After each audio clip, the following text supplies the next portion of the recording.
En une minute, on a perdu 135 régimes de bananes. En une minute. Des milliers d'euros de pertes par an, c'est la conséquence des vols de fruits pour cet agriculteur. Avec les autres exploitants agricoles, il organise des rondes pour prévenir les vols. Mais aujourd'hui, cela ne suffit plus. Il demande une action de la part de l'État.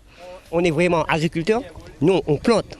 On doit récolter. Mais il y a des gens qui ne travaillent pas et eux, ils viennent récolter. Nous, là-dessus, on trouve que, faut avoir une logique que vraiment l'État met les moyens vraiment pour freiner ce fléau-là. Parce que là, vraiment, ça est devenu un gros problème dans l'île de la Réunion, quoi. Cet après-midi, le préfet a signé une convention qui vise justement à prendre ce problème à bras-le-corps.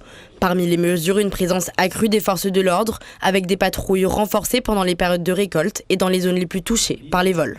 Cette convention, elle vise à prévenir les vols, à mettre en place des mesures pour limiter ces vols, et elle vise à les réprimer. Je ne sais pas si ça suffira, mais il s'agit de durcir le ton.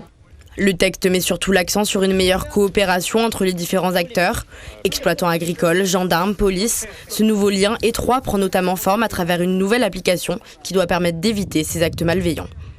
Il y a effectivement l'application Vigiagri qui est mise en place, donc qui va permettre aux agriculteurs effectivement de signaler des faits. En fait, ça permet d'avoir un réseau. Alors que les vols battent leur plein en cette saison de récolte, cette convention devrait permettre une meilleure protection des agriculteurs et de leurs parcelles. Mais à l'heure où les planteurs font déjà état de pertes économiques conséquentes, certains restent sceptiques et demandent surtout une compensation financière.